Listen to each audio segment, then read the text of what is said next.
Nobody anticipated what was about to unfold inside that stadium. Absolutely nobody. Every camera was trained on a single figure. The lights had been positioned for one specific narrative, and the entire planet had already scripted the conclusion long before the opening serve. Yet sports possess this raw, magnificent tendency to shred the prepared storyline and shove it right back in everyone's face. On this unforgettable evening, with millions tuned in globally, a 20-year-old from Manila named Alex stepped onto the most renowned tennis court on the planet and achieved something so unbelievable, so outrageous that even those present in the stands found it nearly impossible to describe afterward. The rival waiting on the opposite side of the net was far more than an elite tennis competitor. It was Rafael Nadal, holder of 22 Grand Slam titles, a competitor who had shattered the resolve of every new generation of athletes bold enough to challenge him on court, a fighter who had recovered from injuries severe enough to terminate most professional careers, not once, not twice, but on multiple occasions. A player whose psychological resilience is so legendary that sports psychologists routinely analyze his matches as textbook examples. That was the formidable opponent Alex was about to confront. The disparity between them on paper was not merely significant, it was an enormous gulf. Alex had barely earned her entry into this event through qualification. There had been no excitement surrounding her arrival, no film crews shadowing her in the locker room, no line of sponsors waiting with lucrative offers. She had qualified by the narrowest of margins, and most reporters at the tournament had already shifted focus to more compelling plotlines. She appeared as little more than a number beside a name in the draw, someone not expected to advance deep. What those journalists failed to realize was that Alex had spent her whole life readying herself for precisely this kind of under-the-radar existence.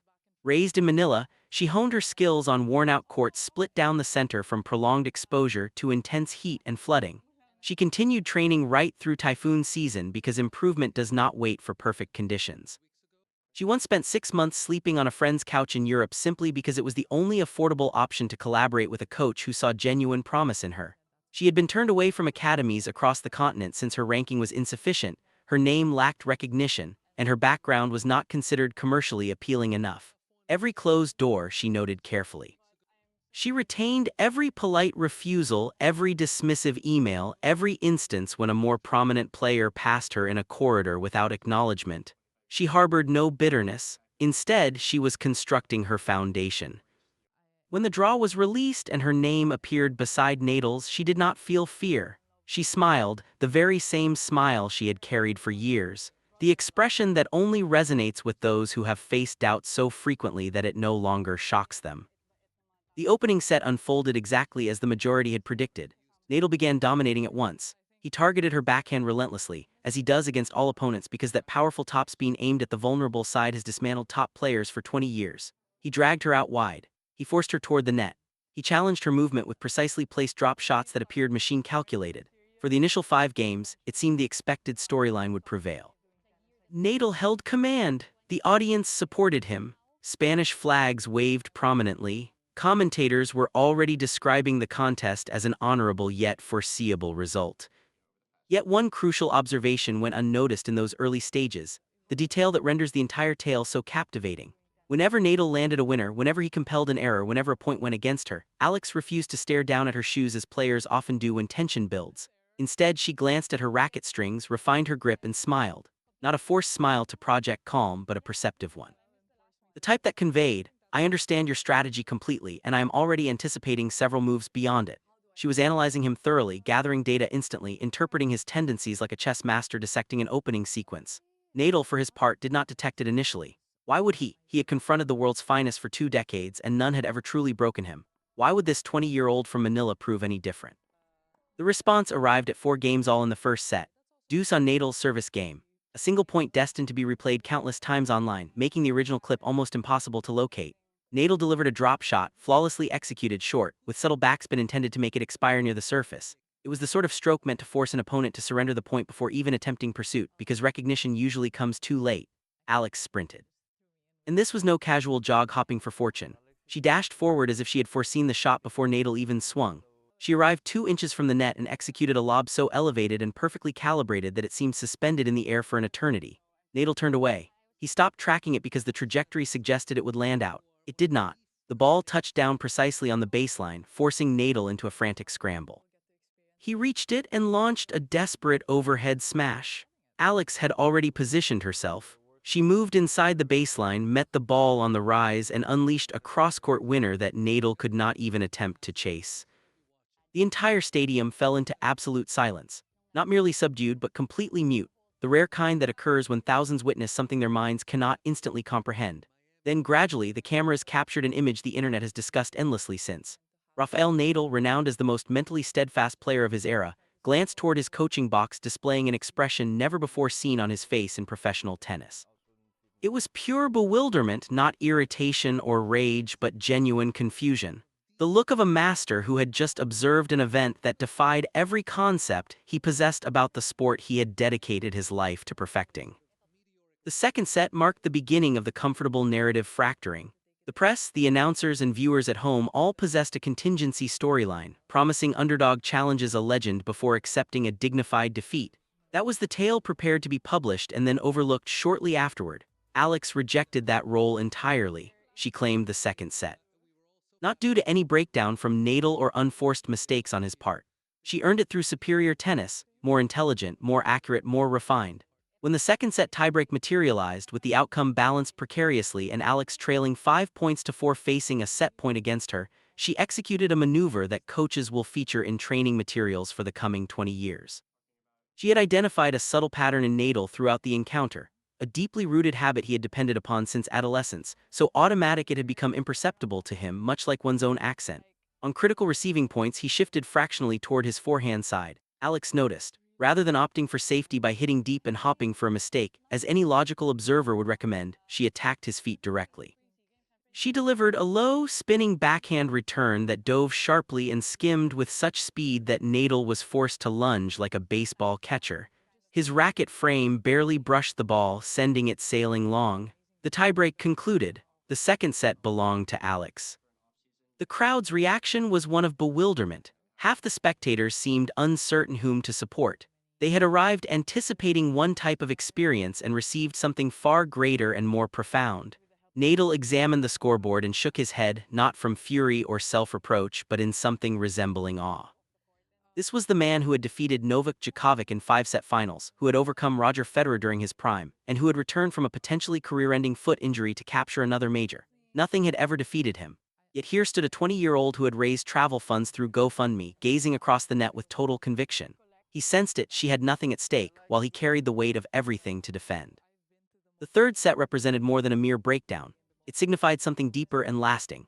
Alex performed as if every training session, every damaged court back in Manila, every rejection notice, every pre-dawn practice where her family sacrificed sleep to follow her matches had converged toward this exact confrontation. She committed no errors under duress. She produced even stronger strokes when pressure mounted. Each time Nadal attempted to seize control, she countered immediately.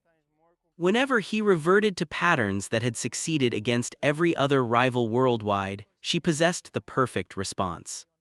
When the concluding point finished and the ball struck the back screen, with Nadal standing motionless because no further pursuit was possible, the stadium did not erupt instantly. It exploded. Strangers in the stands embraced one another. Tears flowed not from sorrow but from having witnessed a rarity in sports, a moment that had seemed utterly unattainable mere seconds earlier. Nike's headquarters in Oregon, executives monitored the broadcast.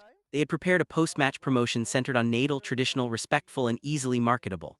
The instant Alex lifted her arms in victory, the global tennis marketing director grabbed a phone and uttered 4 words: "Burn the old campaign." Within 20 minutes, Times Square displayed a fresh visual. Alex's face, still glistening with sweat, eyes intense and fierce, accompanied by one word below: unstoppable. No background details, no ranking, no preamble, just a powerful declaration. Nike positioned her alongside LeBron James, Cristiano Ronaldo, and Serena Williams. They acted immediately without awaiting normalization or media cycles. They elevated her on the spot. The sports community, which had dismissed her as insignificant during the match, now confronted the implications. Yet the unfilmed instant that might hold greater significance than any on-court action occurred as Alex exited the court. She paused, reversed direction, approached Nadal's bench, leaned in, and whispered something into his ear. Microphones missed it, but lip readers later deciphered the words. It was no provocation. She met the King of Clay's gaze and said, "Thank you for teaching me how to never give up." Nadal froze once more that night. Then he drew her into an embrace lasting 10 full seconds, a gesture that felt like passing a legacy between generations of the sport. When they parted, Nadal replied with words lip readers also captured, "You're not the future, you're the present." Reactions poured in rapidly and intensely. Twitter crashed for 12 minutes. John McEnroe declared on air that in 50 years of watching tennis, he had never witnessed such a seismic shift occur in one evening. A former world number one requesting anonymity messaged a journalist 2 words, "She's different." In the locker room, as Alex entered still shaking from the exertion, every player halted their activities, not out of obligation but because they perceived the atmospheric change akin to sensing an approaching storm. Veterans offered nods of respect. Younger athletes stared in awe. One Grand Slam title holder who had defeated nearly everyone else in the draw approached Alex directly and stated, "The pressure is yours now, don't drop it." Pressure, if only she understood. Alex had existed under pressure since age 10, drilling through typhoon rains on that cracked court with wobbling net posts. She had known the weight of her family staying awake until 3 in the morning their time to watch her.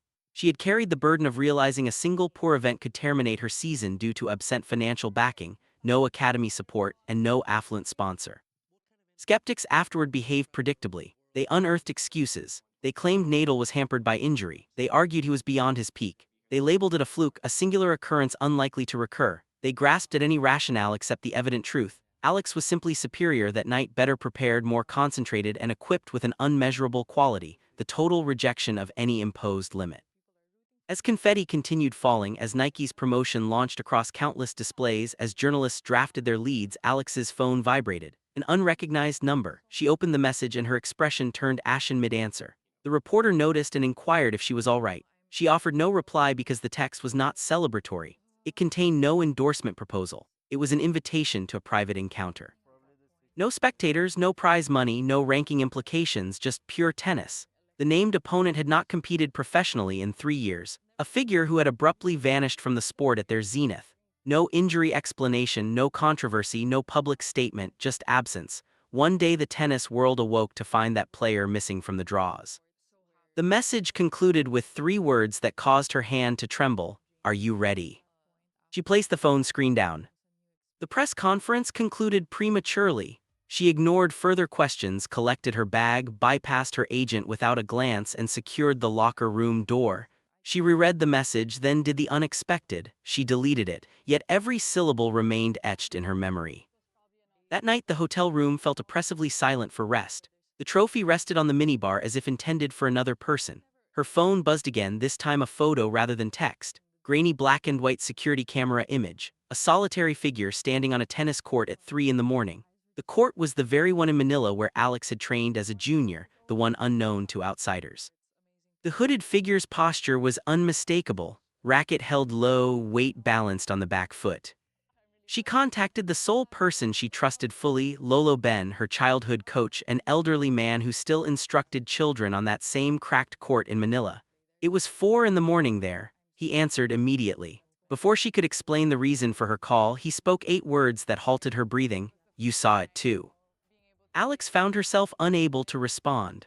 Lolo Ben remained silent for a while afterward. Then he shared a story he had never revealed before.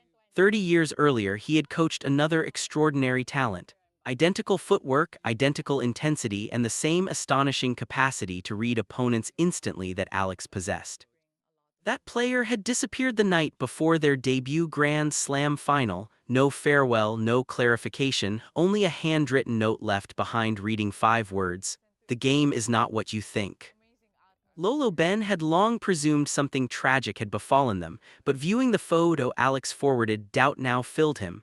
Alex ended the call. She studied the image once more. The hooded figure held up a sign. A handwritten message barely legible through the grain, "The real championship has no cameras." Outside her hotel window, a car engine revved, then quieted, then started again. She drew back the curtain. The street appeared deserted, yet positioned deliberately on the sidewalk directly below her window lay a single tennis ball, brand new, unmarked, resting on its side as if placed intentionally. Alex remained at that window for a considerable time. The city lay hushed around her. The trophy waited behind her. Nike's campaign broadcast worldwide. Every sports network replayed her match-winning point against Nadal in slow motion, yet none of it held relevance in that moment. Somewhere in the city, a player presumed retired was preparing their shoes for the first time in 1,000 days. Alex faced a decision. Remain in the spotlight, handle the endorsement inquiries come morning, appear on the talk shows, embody the icon Nike had proclaimed to billions, Or step into the unknown and discover why the greatest talent the sport had witnessed had silently withdrawn from the game they seemed destined to dominate. The new face of tennis had been anointed that night. The whole world had observed it, but the authentic contest, the one devoid of cameras, audience rankings, or legacy to safeguard, had not yet commenced. And somewhere in Manila, Lolo Ben sat by himself on that cracked court at 4 in the morning, examining a note preserved in his wallet for 30 years. For the first time, he comprehended its true significance.